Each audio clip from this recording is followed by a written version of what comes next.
कई दौर की बातचीत के बावजूद केंद्र सरकार किसान संगठनों को मनाने में नाकाम रही। बुधवार शाम को केंद्र सरकार का प्रस्ताव ठुकराते हुए किसान संगठनों ने दोनों प्रमुख मांगों पर टस से मस न होने की बात कही।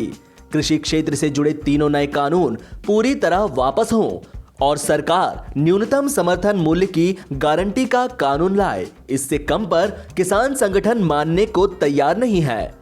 क्रांतिकारी किसान यूनियन के अध्यक्ष दर्शन पाल ने प्रेस कॉन्फ्रेंस में कहा कि उन्होंने देश भर में रिलायंस और अडानी के उत्पादों का बहिष्कार करने का फैसला किया है।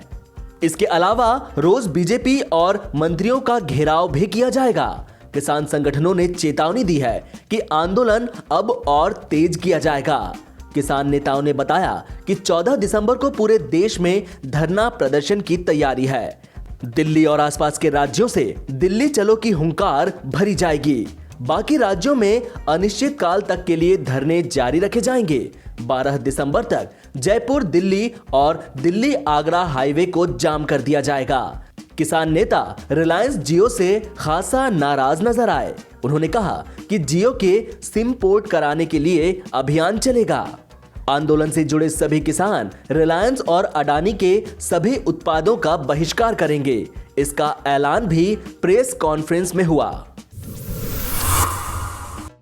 केंद्रीय मंत्रिमंडल ने बुधवार को आत्मनिर्भर भारत पैकेज 3 के तहत कोविड रिकवरी फेज में औपचारिक क्षेत्र में रोजगार को बढ़ावा देने और नए रोजगार अवसरों को प्रोत्साहित किए जाने को मंजूरी दी है। पीएम मोदी की अध्यक्षता में हुई केंद्रीय मंत्रिमंडल की बैठक में इसके तहत मौजूदा वित्तीय वर्ष के लिए 1584 करोड़ रुपए की धनराशि और पूरी योजना अवधि साल 2020 से 2023 के लिए 22,810 करोड़ रुपए के व्यय की अनुमति दी है।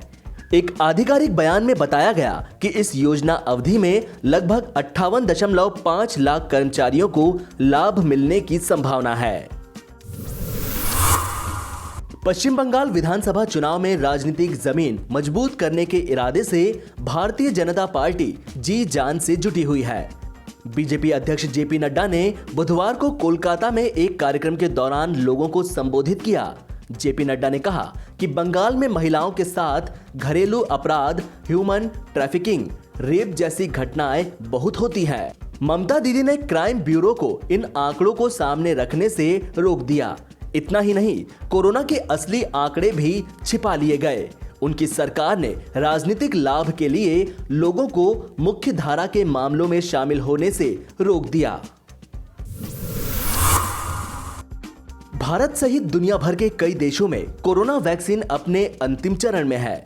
भारत में 3 दवा कंपनियों ने नियामक एजेंसी से कोविड टीके के आपात इस्तेमाल की अनुमति मांगी है। इस बीच बुधवार को नई दिल्ली से 64 देशों के राजनयिक हैदराबाद स्थित भारत बायोटेक और बायोलॉजिकल ई लिमिटेड का दौरा करने पहुंचे। भारत बायोटेक के अधिकारियों ने राजदूतों को लैब का टूर कराया और कोरोना वैक्सीन के डेवलपमेंट के बारे में जानकारी दी।